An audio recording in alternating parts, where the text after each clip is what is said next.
Quand je parlais de tsunami, pour moi, ça a été un tsunami. J'ai eu des idées noires, hein. Quand j'ai eu ces vibrations internes. Et je me suis dit, oh, mais je peux pas rester comme ça 10 ans. À un moment donné, je vais faire en sorte que ça s'arrête. Et j'ai jamais eu de pensée comme ça, moi, avant. Je suis pas fragile en soi. Si j'avais été quelqu'un de fragile, j'aurais pu passer de l'autre côté. Et dire à ce moment-là, j'en peux plus, j'arrête tout. Vivre un petit peu plus au jour le jour et prendre les choses avec beaucoup de recul. Et je pense que à un moment donné, on passe un cap. On passe un cap et on se dit, voilà, ça y est, je deviens quelqu'un d'autre. C'est comme un peu avant un accouchement. Au moment où on accouche, on vous dit pousser, à un moment donné, il faut lâcher prise. Moi, je pense que la ménopause, c'est un nouvel accouchement. La fin des règles, c'est un espace de parole où les femmes se transmettent leurs histoires et déballent tout. La ménopause sert de point de départ pour parler féminité, transmission et tous les sujets que chaque femme doit redéfinir à la midlife. C'est un récit collectif qui se chuchote à l'oreille. La vie au travail, la vie au lit, les kilos qui ne partent plus, les nuits blanches, mais aussi la libération que cela semble représenter pour beaucoup de femmes. La fin des règles que l'on s'impose, des règles que l'on accepte, la fin des règles, quoi. Allez, venez.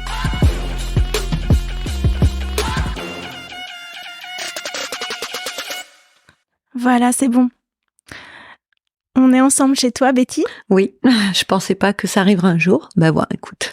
On est à Périgueux, où Oui. tu m'as invitée pour t'enregistrer. On s'est rencontrés sur le forum Facebook, sur le groupe Facebook Marre de la ménopause. Oui. Et j'ai pris contact avec toi parce que tu interviens beaucoup sur le groupe. Oui. Tu aides beaucoup les autres. Parce que j'ai été beaucoup aidée. Et c'est grâce à ce groupe que j'ai découvert ce que j'avais en fait. Voilà, parce que je me suis posé des questions pendant plusieurs mois où je me suis même dit, comme je t'ai dit, que j'allais mourir à un moment donné. Voilà, j'avais des épisodes très très violents. Voilà. Aujourd'hui, tu as 54 ans. Bientôt, oui.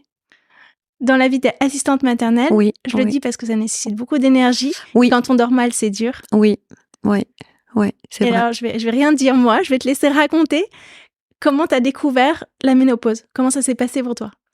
En fait, j'ai eu des règles qui se sont stoppées sur un mois de janvier. Alors attention, parce que les dates avec la mémoire, c'est chaud. En 2022, voilà. En janvier 2022, j'ai eu des règles qui se sont arrêtées. Février-mars, plus rien.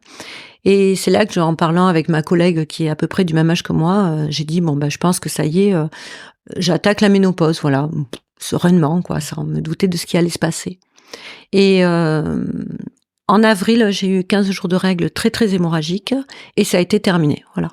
Donc là, j'ai commencé à déguster avec ce qu'on appelle les fluctuations hormonales que je ne connaissais pas encore.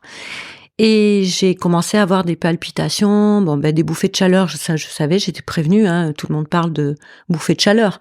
Qui dit ménopause dit bouffées de chaleur, mais je m'attendais pas au reste, c'est-à-dire à ces grosses montées d'anxiété, des gros essoufflements, des palpitations horribles.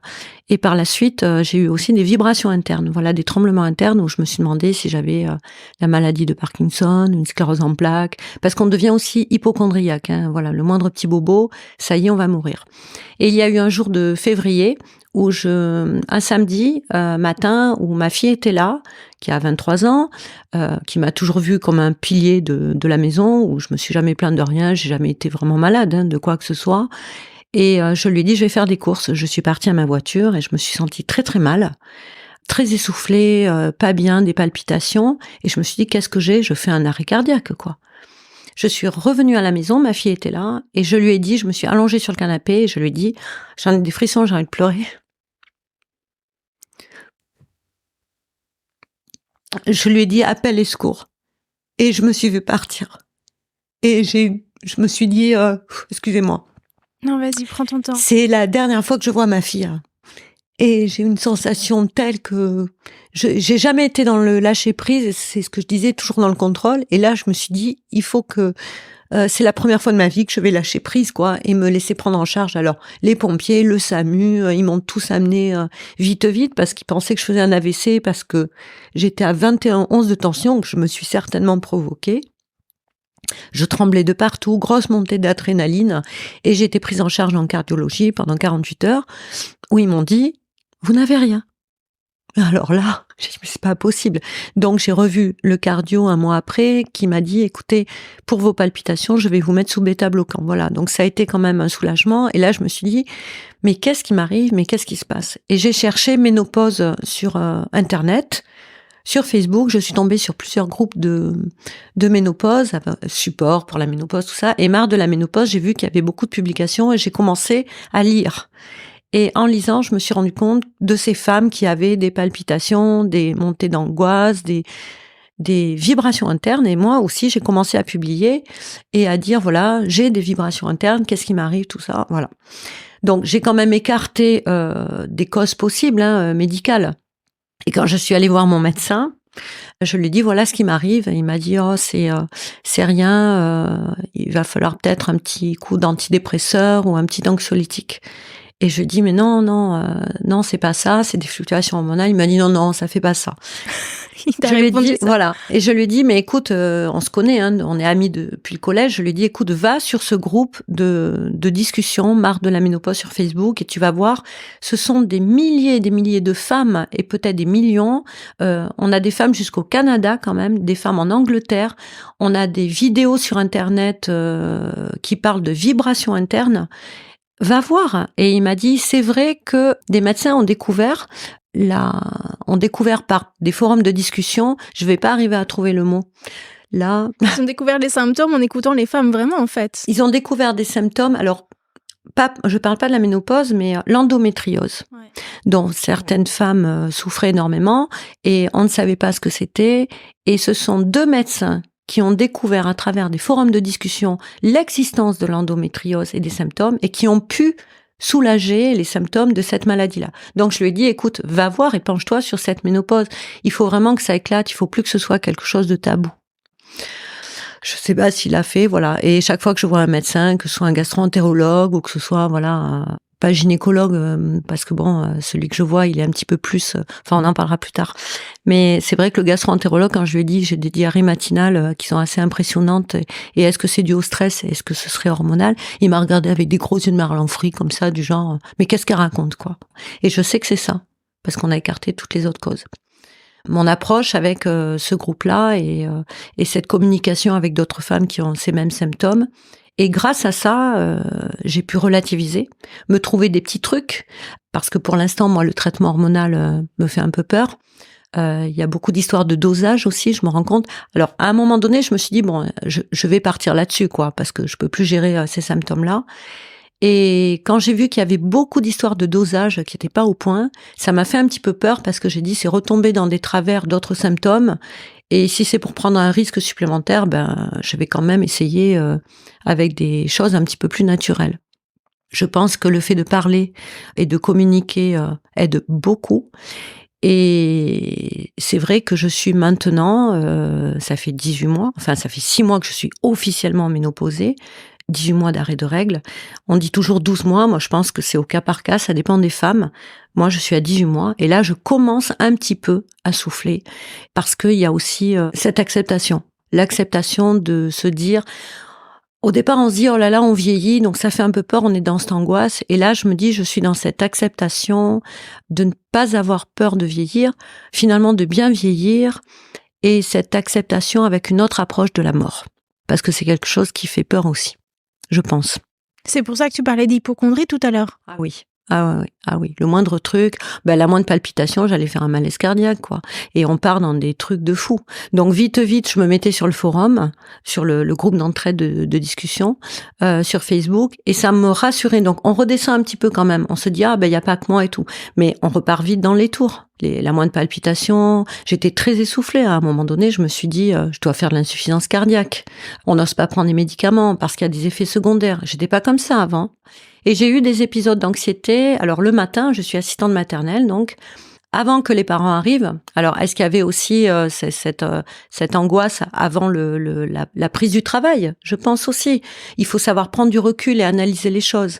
Et je me suis rendu compte qu'avant que les parents sonnent et que les petits arrivent, j'avais des diarrhées, j'étais pas bien, des palpitations. Et dès qu'un parent sonnait, arrivait avec le petit, je prenais sur moi finalement. Donc le fait de prendre sur moi, j'étais dans le contrôle.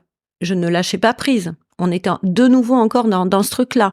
Et donc, j'accueillais le petit, tout ça, et dès que le parent repartait, ça passait parce que j'étais occupée.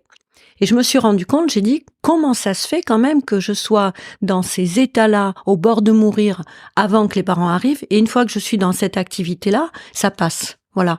Et le fait que je sois aussi avec ma collègue et que je puisse en parler, ça a atténué aussi les symptômes. Donc, je me suis dit, à un moment donné, oui, il faut être dans l'acceptation et chacune doit se trouver les petits trucs qui peuvent nous soulager, quoi. C'est quoi les trucs pour toi, là? Alors, moi, les trucs, donc, j'ai essayé plein de petits trucs qu'ont donné les filles sur le groupe. Le truc qui marche, là, pour moi, pour l'instant, alors, bon, il y a les fleurs de bac, pchit, Ouais. voilà, sans alcool, j'ai dit, parce qu'avec les palpitations, forcément, la moindre goutte d'alcool, c'est fini. Donc, je ne bois plus d'alcool depuis 1 an et demi. Les petits trucs, c'est ça, de l'homéopathie, de la méditation, que j'ai découvert récemment. Et je n'arrivais pas à prendre le temps de le faire. Et je ne souhaitais pas finalement rentrer dedans parce que je me disais, oh, c'est une perte de temps. Et finalement, non, je pense que vraiment, il faut l'essayer. C'est quelque chose à essayer. Je l'ai fait sur 10 minutes par jour. Et franchement, après la séance, on se sent autrement. Le petit truc aussi, il y a le chewing-gum. Je remercie ce membre qui a partagé ce truc-là. Merci. Parce que le chewing-gum, donc, le fait de mastiquer envoie un signal au cerveau qu'on mange. Et à partir du moment où le cerveau croit qu'on mange, il pense qu'on n'est plus en danger. Et à partir du moment où il se dit « elle n'est plus en danger », on stoppe cette émission de cortisol qui déclenche tout un phénomène de palpitations, sueur, mort imminente, anxiété. Et donc, ça calme le truc. Alors, faut pas manger un chewing-gum comme ça tous les jours, à tout va ou après chaque repas. Non, c'est dès qu'on sent que ça monte. De toute façon, on le sent. On sent que c'est là, que ça monte et on se dit « ça y est, c'est parti ».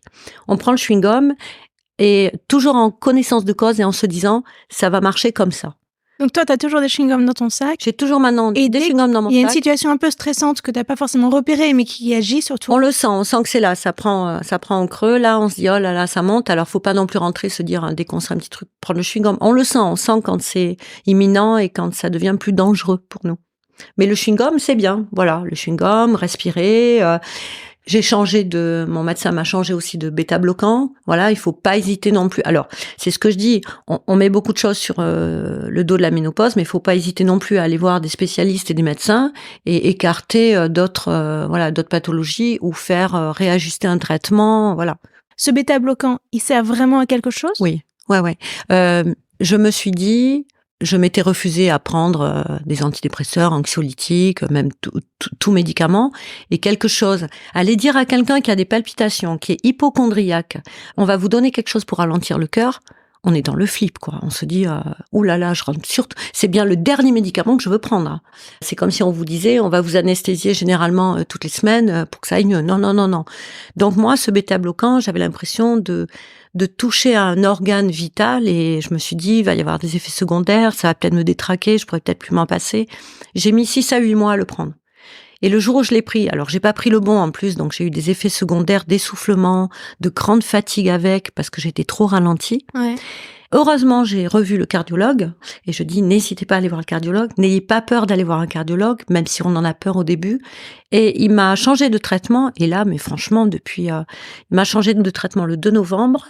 Là, je suis sur une semaine où j'ai encore ces petites fluctuations où je suis pas très bien. T'appelles ça des règles fantômes? Des règles fantômes, j'appelle ça. On parle toujours d'organes fantômes quand on perd un organe et on le sent encore là. Et moi, je parle de règles fantômes parce que je suis sur une période où je devrais avoir mes règles.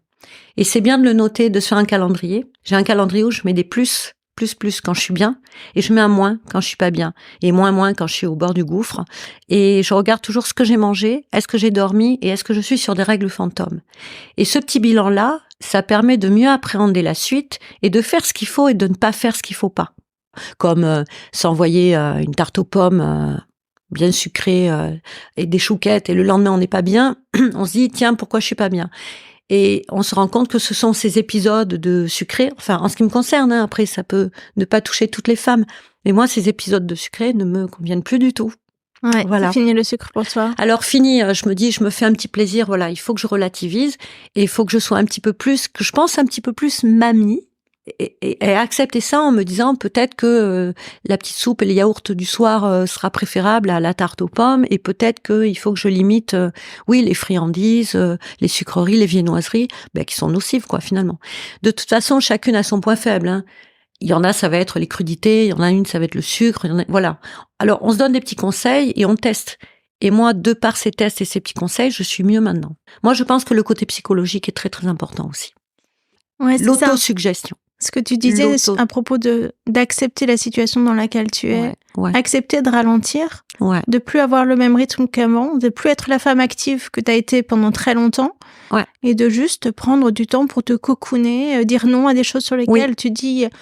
Dans un premier temps, je m'en veux. Pourquoi j'ai dit non? Pourquoi je fais pas ça? Avant, j'étais capable de le faire, j'étais capable d'aider, j'étais capable d'être présente. Non, là, j'ai besoin de plus de temps pour moi. C'est ça que j'entends dans tout ce que tu dis. Oui, il y a une petite anecdote où je marchais avec mon fils, qui a 17 ans, qui m'a toujours vue au taquet, quoi.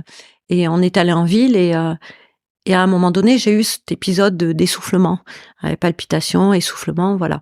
Et on lutte. J'ai toujours lutté en me disant non, et donc on n'est pas bien. Et à un moment donné, je dis j'ai arrêté de lutter. Alors mon fils m'a fait rire parce qu'il m'a dit avance maman. Je dis je suis désolée, je suis au maximum, je peux pas faire plus. Je suis au maximum, voilà, je suis au max. Et je lui dis d'ailleurs donne-moi ton bras. C'est quelque chose que je n'aurais pas fait. Très impressionnant. Il y a 2-3 ans. Ouais. Et on peut se dire oh là là, donne-moi ton bras et on va se sentir comme une petite vieille et tout. Eh ben je me suis dit donne-moi ton bras et je vais le prendre autrement. Je vais prendre plaisir à marcher plus lentement, à prendre ton bras et à me faire douillette auprès de toi.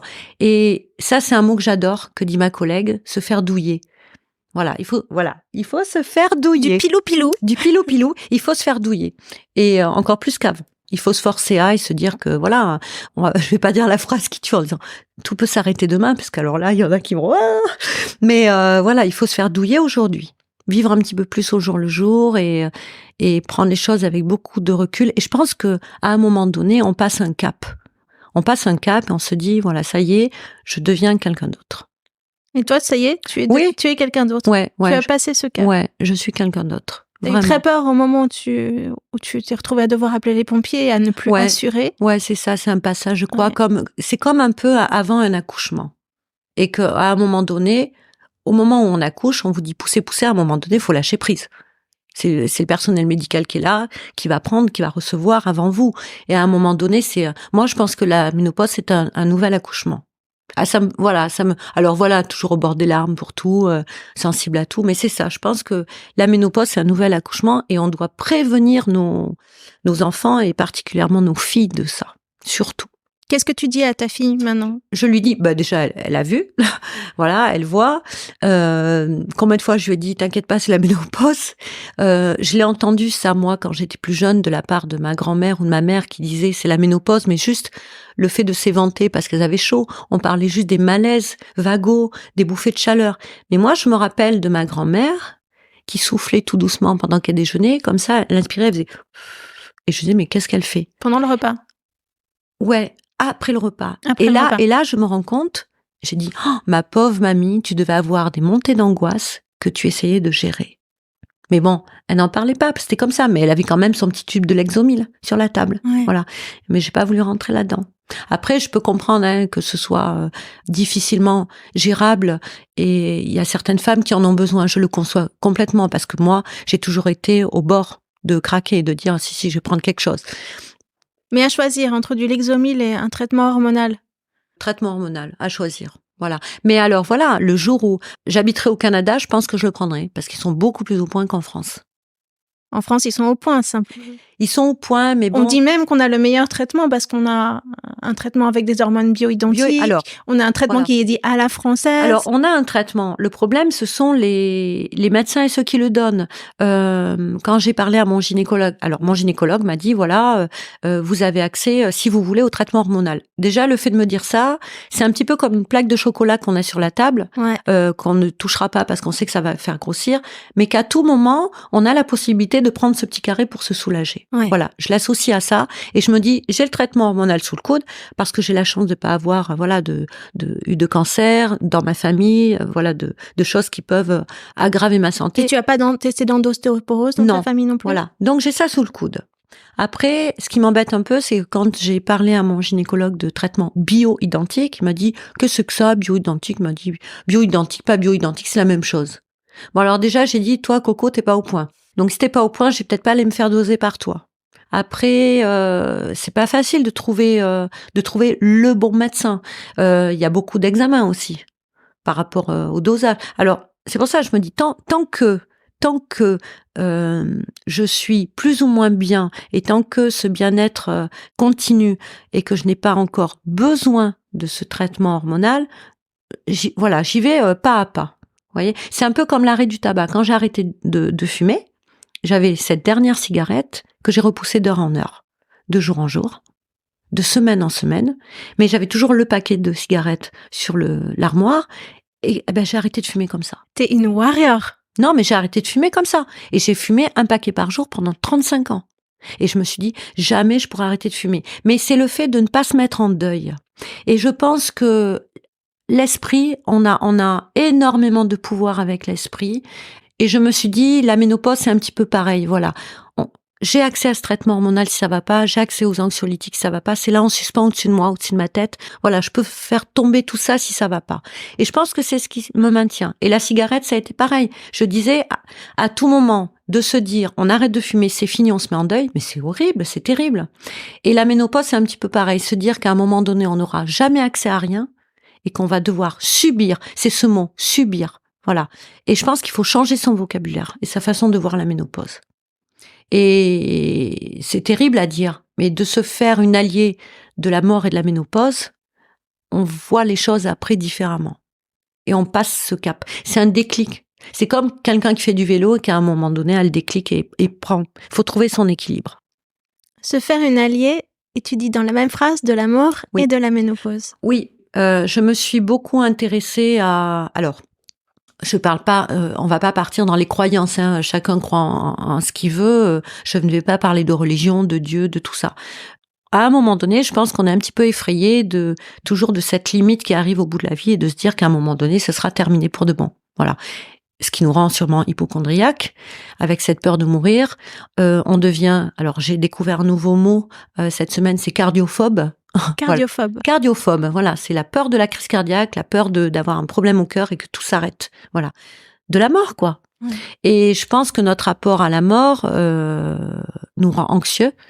Donc, il faut travailler là-dessus. Je me suis rapprochée alors je sais pas si je peux citer, de Jean-Jacques Charbonnier, qui est un médecin anesthésiste réanimateur, qui a eu des expériences, qui a vécu des expériences avec des patients de mort imminente. Et même lui, sa première expérience a été sur une autoroute où il était médecin urgentiste. Il explique, c'est une petite parenthèse. Et pendant la désincarcération du véhicule, il devait poser une voie intraveineuse sur un blessé, un jeune de 20 ans. Et il a dit qu'il a vu la mort dans ses yeux. Ses pupilles se sont dilatées et il a vu son âme sortir. Et il a vu quelque chose, une ombre, partir.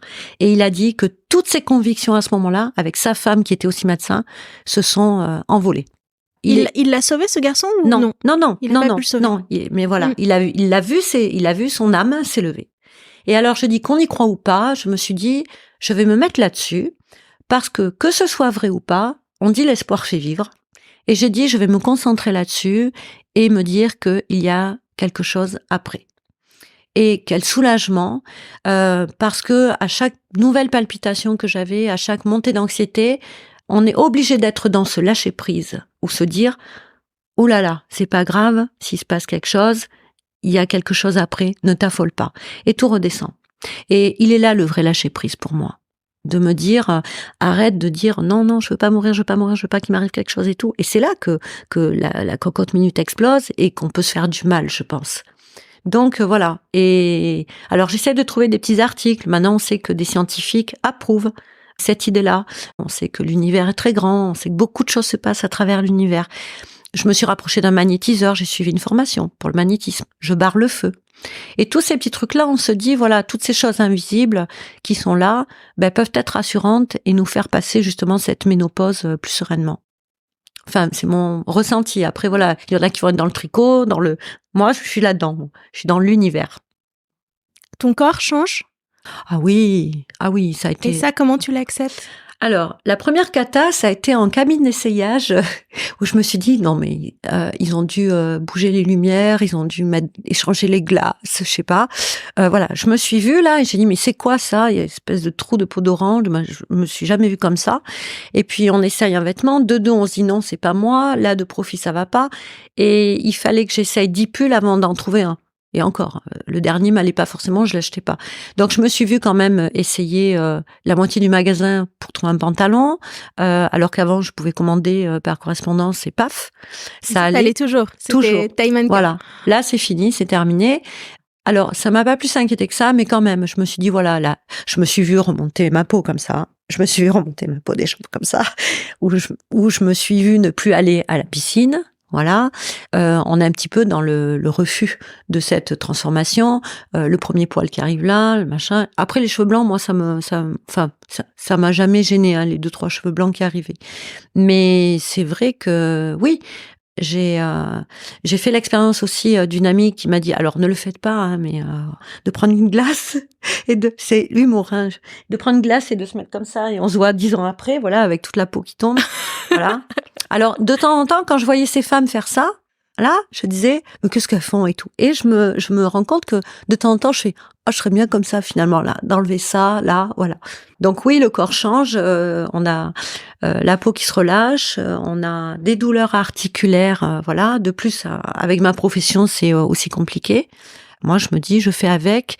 Et justement, comme je suis dans cette recherche un petit peu de qu'est-ce qui se passe après la mort, je prends plus ça comme une enveloppe corporelle, voilà.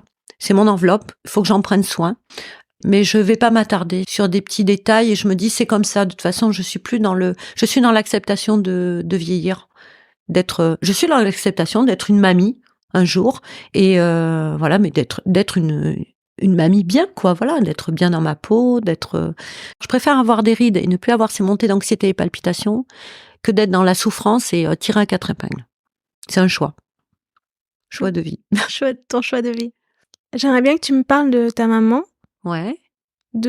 Tu as parlé de ta mamie tout à l'heure. Oui. Est-ce que il y a des choses que tu es allée... Est-ce que ta maman est encore en vie? Est-ce que tu es allée l'interroger? Est-ce que tu regrettes de ne pas l'avoir fait? J'avais un rapport moins fusionnel avec ma maman. Voilà, c'était une histoire un peu difficile, un peu compliquée, qu'avec ma grand-mère. Mais non, on n'en a jamais parlé parce que je sais pas. C'était, on m'a parlé, on vous parle des règles, on vous parle de l'accouchement, mais la ménopause, on vous dit voilà, la ménopause sera là et puis point barre quoi. Quelques bouffées de chaleur. La ménopause, c'est ne plus avoir de règles, c'est rentrer dans la vieillesse. Mais j'ai jamais eu de modèle, on va dire. Voilà, on ne m'a jamais. C'est pour ça que ma fille, je lui en parle. Je lui dis voilà, il y a ça, il peut y avoir ça comme symptôme, ça comme symptôme. Je veux pas qu'elle soit ça me fait penser à ce film Carrie au bal du diable, quoi. Cette gamine qui découvre qu'elle a ses règles et c'est quelque chose de terrible. Et la ménopause, ça peut être, quand je parlais de tsunami, pour moi, ça a été un tsunami. Et pour 20% des femmes, c'est ça. C'est un tsunami. Et ça doit vraiment être pris au sérieux parce que j'ai eu des idées noires, hein. Quand j'ai eu ces vibrations internes, à un moment donné, c'était qu'au repos. Donc, je me suis demandé si j'avais quelque chose de cardiaque ou pas. Après, ça a été sur toute la journée où je sentais ces vibrations. Et à un moment donné, on n'arrive plus à trouver le repos.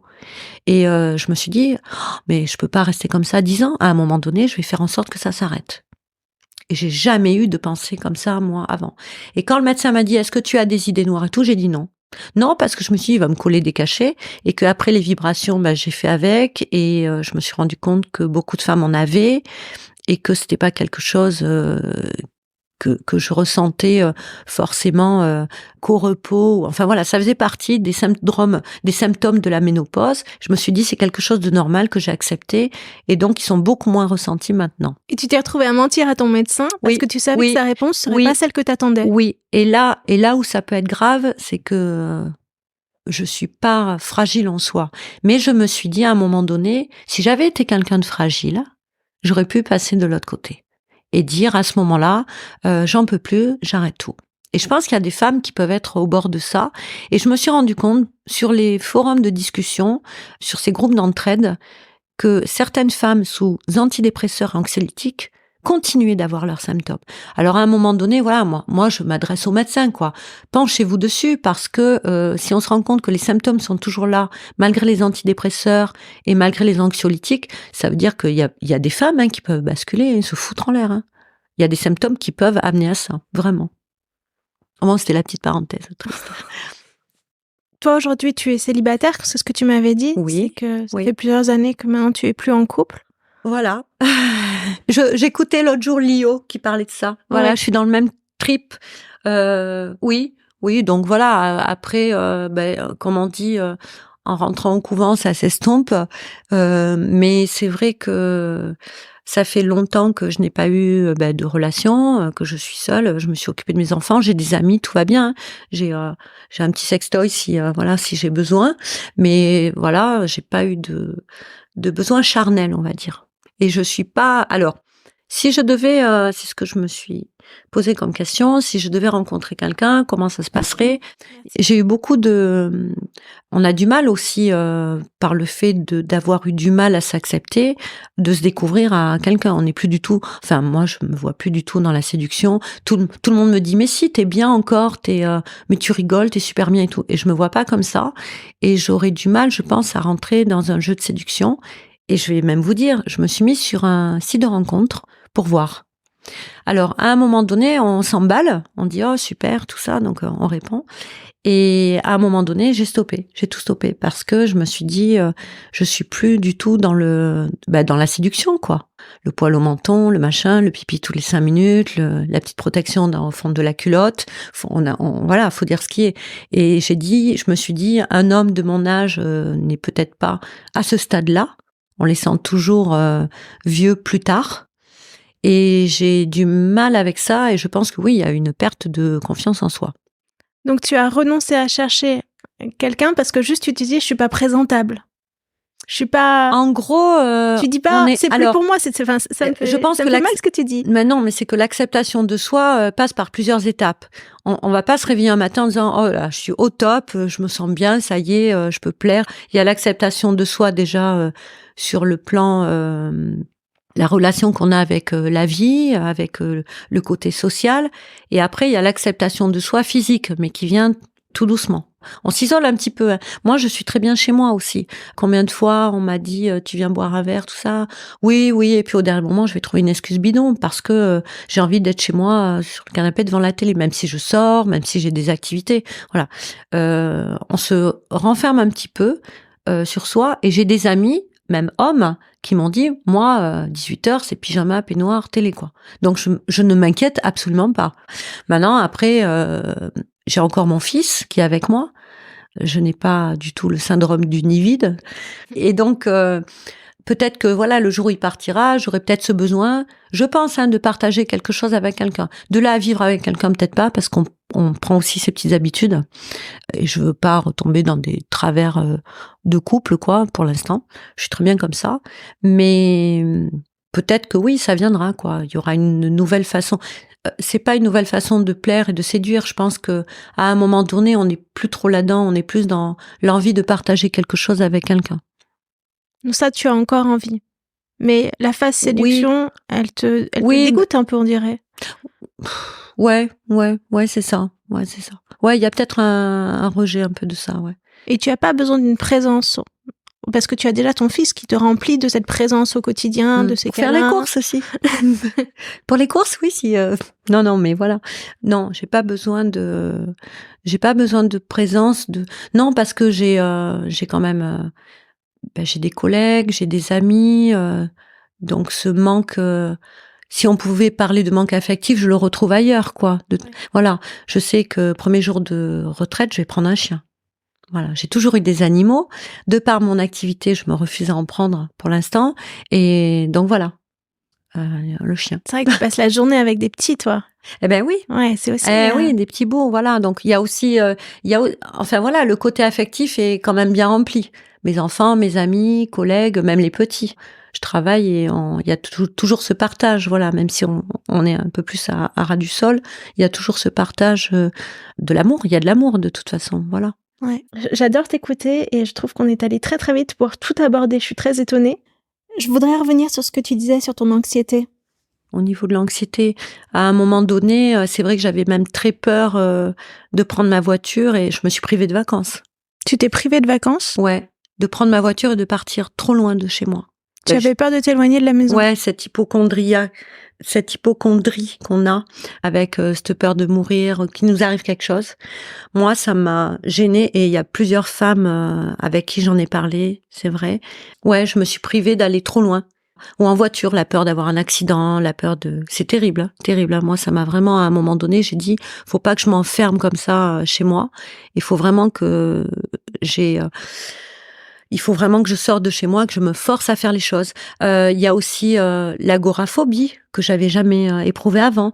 On est allé voir avec ma fille. Alors, j'y étais allée il y a 4 ans, ça s'était très bien passé. Mesmer sur scène, l'hypnose. J'y suis allée il y a 4 ans, ça s'est bien passé. Et la dernière fois que j'y suis allée avec ma fille, pendant cette période, cette sale période, j'étais pas bien du tout. D'ailleurs, je me suis pas prêtée au jeu de pouvoir me faire hypnotiser. Et dès que je suis rentrée dans la salle, j'ai dit, il faut que je sois près de la sortie. Pas bien, au cas où il se passe quelque chose, au cas où il y a du feu, un mouvement de foule. Non, mais un truc de fou, hein, quoi. Mais c'est ça, moi je me revois petite à voir ces femmes qui décrivaient un peu des choses comme tu l'as dit, et à me moquer d'elles, à me dire mais pourquoi elles ont peur de tout. Ouais. J'ai pas un nom de femmes autour de moi, mais cette ambiance de ces femmes qui ont peur pour rien, et dont je me moquais en me disant mais... Oui. Et tout d'un coup, voilà. Je me rends compte que ça devient nous un jour, et on ne se reconnaît pas parce qu'on a été la femme active et entreprenante. Voilà. Eh ben, tu me fais penser à un truc. Moi, j'ai été quand même élevée par ma grand-mère. Donc, je me dis, j'ai été élevée finalement par une femme très anxieuse. Parce qu'elle était là-dedans. Et elle m'a passé cette anxiété. Alors, je te dis pas, vois le cocktail, quoi. La ménopause, plus avoir été élevée par une grand-mère anxieuse. Ouf, je dis, je m'en sors pas mal. Mais c'est vrai que peur de tout, l'ascenseur. Oh, je prenais plus l'ascenseur, enfermé, tout ça. Donc, claustrophobe, à fond. Agoraphobe, enfin, toutes les phobies. Je me suis dit, comment je vais faire? Et je suis partie sur ma première période là quand ma ménopause s'est enclenchée, le mois d'août, je suis partie. Non, j'étais en préménopause, pardon. Je suis partie avec ma fille en vacances au mois d'août où il a fait très très chaud. Et j'avais ces vibrations internes. Et alors, quand on devait aller sur la plage, alors il fallait le parasol, être au bord de l'eau, sentir le vent, qu'il y ait beaucoup de vent et tout, ouais. Et donc j'y allais pour lui faire plaisir. Alors que moi avant, non mais la plage, pas de parasol, recto verso toute la journée, de 8h le matin à 8h le soir, j'aurais pu y rester. C'était quelque chose que j'adorais, où je m'étais dit, j'irais vivre au bord de la mer. Mais là, plus du tout. Et donc ma fille, je me rappelle, rien que d'aller manger un petit truc le midi. Alors après la digestion, les palpitations, voilà, mais je savais pas encore trop ce que j'avais. Et c'était un cauchemar. C'était des vacances, c'était un cauchemar. Et je me suis dit, j'ai dû lui faire vivre l'enfer. Donc entre moi, avec toutes mes phobies là, mon mal-être, et elle avec sa peur des guêpes, on a fait un super duo sur le mois d'août, quoi. Ouais, merci Swan. C'était un petit clin d'œil. Mais maintenant, je suis prête à y revenir. Mais pendant toutes mes vacances, là, sur 1 an et demi, je me suis refusée à partir quelque part. Et là, je suis prête. Je suis prête parce que même les bouffées de chaleur et tout, je les appréhende différemment. Maintenant, je les laisse venir. Et c'est ça l'acceptation aussi. Les premières bouffées de chaleur là que j'avais, où je me demandais ce que j'avais, tout ça, on me disait c'est des bouffées de chaleur. Moi, la bouffée de chaleur, je pensais que c'était juste du chaud qui montait, on avait chaud, voilà. Non. Non, c'est pas ça la bouffée de chaleur. Et je le dis et je le redis, la bouffée de chaleur, ça peut être des tremblements, ça peut être une grosse montée d'anxiété, une impression qu'on va mourir, on s'étouffe, on a chaud, après ça redescend, on peut avoir froid, on peut avoir mal au ventre, on peut avoir de la diarrhée. Et moi, pour moi, tout ça, c'est la bouffée de chaleur, voilà. Et on sait que c'est un phénomène vasculaire. Et je regardais ce matin, j'en ai une, et on voit les veines, les petites veines qui apparaissent. Beaucoup plus beaucoup plus apparentes au moment de la bouffée de chaleur. Donc on est bien sur un flux sanguin, et à partir du moment où on prend conscience de ça et on se dit viens cocotte, vas-y, je t'attends. Allez, monte comme quand c'est de l'angoisse, une crise d'angoisse, faut la laisser venir. Monte, vas-y, je sais que tu vas t'en aller bientôt, comme une contraction. Vous voyez, on parle de l'accouchement. Oui. La bouffée de chaleur, c'est comme une contraction. Ça monte, on monte la côte en vélo. Et on sait qu'arrivé en haut, va y avoir la descente. Donc, on s'accroche. Parce qu'on sait que ça va pas durer. Et ben ça permet de mieux la vivre. Et je sais que là, je pourrais aller l'été prochain sur la plage et je me dis, voilà, les bouffées de chaleur, finalement, on s'y fait. C'est pas qu'on s'y fait, c'est qu'on les accepte. Et tant qu'on les a pas acceptées, on vit l'enfer. Mais tout ça, il faudrait qu'il y ait un corps médical qui nous l'explique aussi. Quand tu disais que tu pouvais pas prendre le traitement hormonal parce que tu avais peur d'être pas bien suivi par les médecins qui sont ici à Périgueux, aujourd'hui avec la visio, tu peux choisir ton médecin partout en France et faire des consultations visio avec lui. C'est une solution pour toi ou pas? Ouais, ça pourrait. Ça pourrait. Oui, ça pourrait, en étant bien suivi, voilà, avec tous les examens à côté que ça comporte, quoi, hein, prise de sang, machin, mammo, radio et compagnie. Voilà. Après, je me dis, voilà, je sais que j'ai ça sous le coude et moi, je pense que, enfin, c'est personnel, je pense que psychologiquement, tant que je sais que j'ai accès à ça, ça se passe bien. Mais je sais que, alors, je sais qu'il faut pas le prendre non plus trop tard. Ce qui m'inquiète un petit peu aussi, c'est on n'est pas assez informé sur la durée. Je vois des femmes qui disent ah mais moi si je dois le prendre pendant 20 ans, je le prendrai pendant 20 ans. Il serait temps qu'il y ait une étude quoi, une nouvelle étude quoi, comme ils ont fait en 2002 aux États-Unis, il serait temps qu'il y ait vraiment une nouvelle étude avec les nouvelles normes quoi, les nouveaux dosages et qu'il y ait vraiment une étude sérieuse, voilà, qui soit faite. Ben alors là, ça exploserait. Alors je me dis, voilà, il y a aussi ce truc pharmaceutique, toutes ces femmes qui achètent des compléments alimentaires, tous ces coachs naturopathes, tout ça, qui sont là pour nous aider. Je veux dire, à un moment donné, tout ça s'écroulerait si demain on apprend que le traitement hormonal remboursé, en plus. Il est remboursé, oui. Voilà, agit. Il agit, ça c'est oui, c'est vrai. Non, mais c'est voilà. la question de la balance bénéfice-risque pour chaque femme. Voilà. Mais... Ouais. Ça, c'est à juger individuellement. Oui, voilà, c'est ça. Moi, quand mon gynéco m'a dit, voilà les risques, voilà les bénéfices, je vous laisse seul décisionnaire. J'avais tellement envie qu'ils me disent, mais dans votre cas, vous pouvez y aller, quoi. Il aurait dû. Enfin, de tout ce que tu me dis, il pourrait. Ben oui, mais non, il m'a dit, je vous laisse seul juge. Oh là là. Je vous laisse seul juge. Voilà, c'est à vous de décider. Donc là, voilà, un coup on n'est pas bien, on se dit, oh là là, moi je prends le traitement hormonal, rien à faire, tant pis, des effets, des machins, des trucs. Et le lendemain, ça va mieux, on dit, bon allez, on va attendre un petit peu. C'est ça. Hein. Ouais, je comprends. Sur le traitement hormonal, moi, ma conviction, c'est que pour les femmes qui sont à risque d'ostéoporose, et moi c'est mon cas, vu mes antécédents, et on considère qu'il y a environ 30% de la population, si on n'a pas une hygiène de vie irréprochable avec énormément de sport qui font des microchocs, le traitement hormonal, il est salvateur parce qu'il prévient l'ostéoporose plus tard dans la vie. Et donc, ça représente 30% des femmes quand même. Donc, quand on sait qu'aujourd'hui le traitement est donné qu'à 5%, on se dit qu'il y a beaucoup de femmes qui vont pas avoir la fin de vie qu'elles méritent. Donc ça me fait vraiment mal de lire ces statistiques. Après, sur la balance bénéfice-risque et sur le suivi, ce que tu me dis, c'est symptomatique de ce qu'on appelle les déserts médicaux. C'est-à-dire que tu n'as pas accès aux médecins dont tu as besoin aujourd'hui. Mais avec la visio, à mon avis, pour ce genre de traitement, c'est tout à fait gérable d'aller trouver la personne qui va t'accompagner de la manière dont tu as besoin. C'est-à-dire te rassurer, te donner le suivi médical qui te permet de voir un petit peu comment ça évolue dans ton corps. Alors, c'est vrai que, voilà, moi, je suis passée... Pour l'instant, ça va, ça se stabilise. Mais c'est vrai que j'ai jamais été j'ai toujours été très empathique par rapport aux autres aussi. Et je me dis, quand je vois toutes ces femmes qui sont dans une grande souffrance, je trouve quand même inadmissible, on est en 2023, de les laisser comme ça sur le carreau, quoi. Et je pense qu'il faut faire éclater le truc et se battre. Mais ça va changer. On est, à mon avis, à la veille de quelque chose de plus grand pour la ménopause. Il faut, c'est pour ça que moi, je continue de partager, de publier. Alors, des fois, je dis, j'espère que c'est pas mal pris. Des fois, c'est sur une note d'humour. Voilà, parce qu'on en a besoin aussi, il faut. Mais je continue de publier et de partager des liens. Et même, j'ai quand même partagé aussi des choses sur le traitement hormonal, des vidéos où justement on voit le docteur Mouli parler et c'est très intéressant. Est-ce que tu as un mot pour la fin ? D'en parler, de pas rester toutes ces femmes, quelle que soit la souffrance, que ce soit des palpitations, des bouffées de chaleur, de pas rester si on sent son médecin fermé à ça, d'aller sur un groupe de discussion et un forum et vraiment d'en parler. Il faut pas que ce soit tabou. C'est pas parce qu'on est ménopausé qu'on est une vieille chaussette à jeter. Il faut en parler. Le mot de la fin, c'est ça. Pour moi, c'est communication, quoi.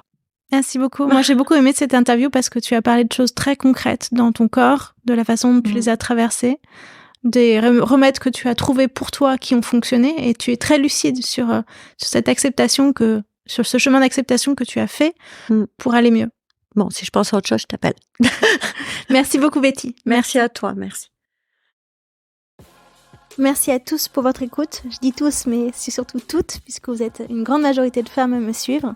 Si vous souhaitez poursuivre l'expérience La fin des règles avec moi, vous pouvez vous connecter à mon compte Instagram La fin des règles, ou bien me suivre sur LinkedIn. Sachez que j'ai une newsletter sur Kessel et vous pouvez également vous abonner pour suivre la newsletter. N'hésitez pas à me laisser un message sur un des réseaux pour me dire ce que vous avez pensé de cet épisode. Un grand merci, à très vite.